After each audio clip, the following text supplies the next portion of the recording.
Welcome back to United Gamers Authority. I'm Shadehunter, and today I actually have Phantom with me. How you doing today, Phantom? I'm good, thanks. And what we're going to do is we're going to actually show how you can turn your single-player world into a cooperative multiplayer world. The big thing that's going to happen is it's going to negate you being able to fast-forward time by sleeping.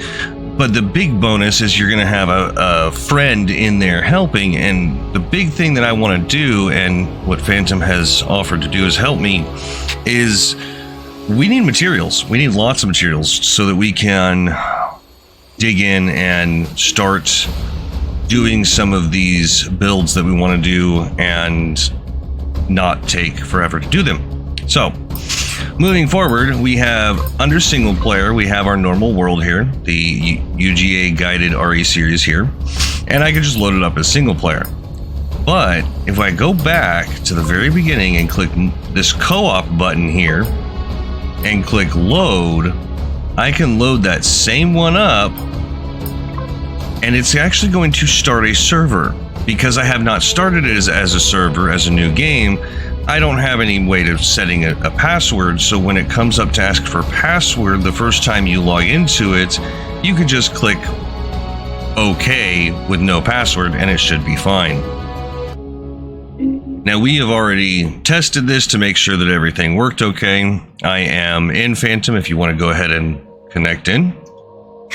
And what it's gonna do when you create a multiplayer game is it creates a server on your computer, and it acts differently. So you have to have a pretty stout computer to be able to do it. And let's see if I can bring it up. Well, once he gets in, I'll do it because I don't want it to accidentally pause. You know what? I don't think it will. I don't think it's going to pause. While we're doing this, I just want to say from my side, connecting, I connect using the multiplayer option, and then I click on the friends tab. At the moment, I only have one friend online, and it lists local multiplayer. Select that and hit connect. It will then connect you in. This is connecting me to Shade's game. We tested it earlier. It worked fine. We'll make sure that it continues to work fine by actually me logging into it right now, but that's the way you would do it from the client side.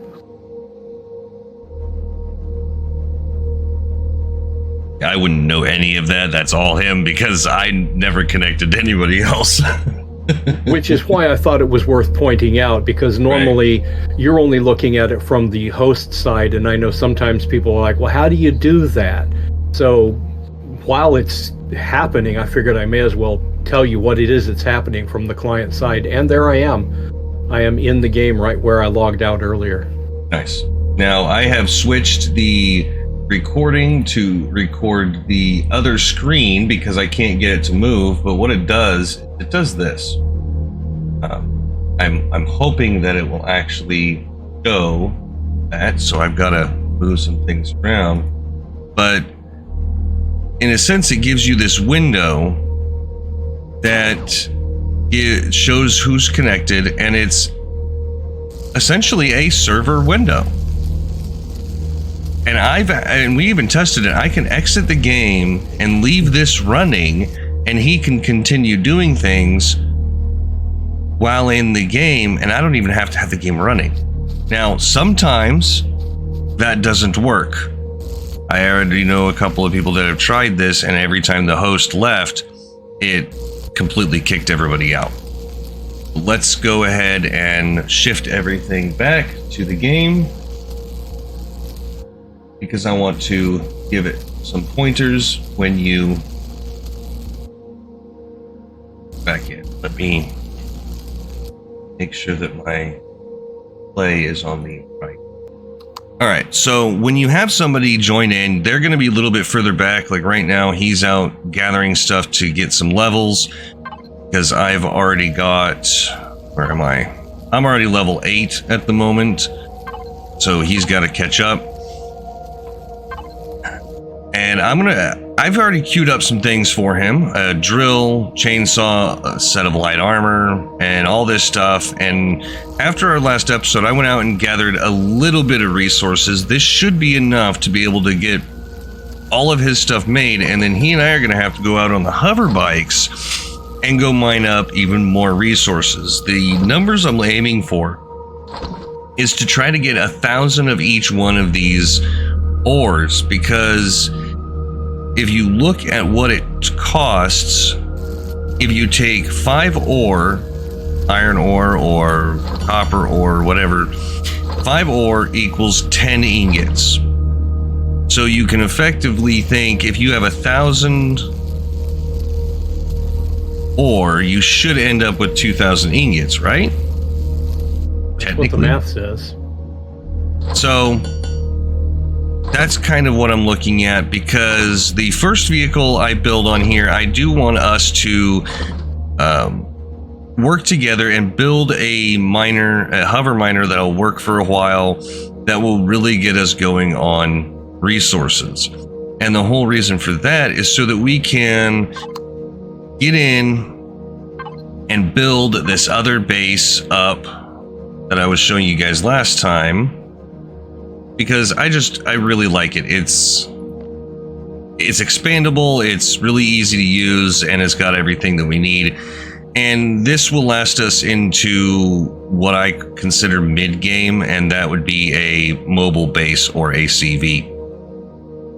Once we get this one up and running, we'll be fine. But that miner is going to help us get the, 4,500 ingots of iron rather quickly, and we'll be able to, scout the whole planet. Plus, doing some of these quests will make it easier if I have a person with me helping. So that is where we're at. All this stuff is going to process. This is just going to be a really quick video this week. I don't think it would be very entertaining to watch us sit here and wait for this stuff to get done, and then watch us go out and mine out these resources right here and then go searching for more, because that's what we do. It's going to be boring. It's not fun to watch.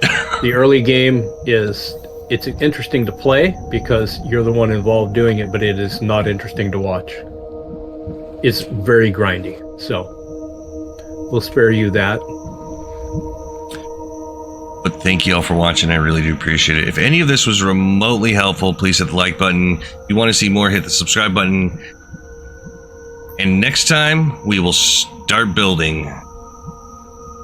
Thanks for being here. Later.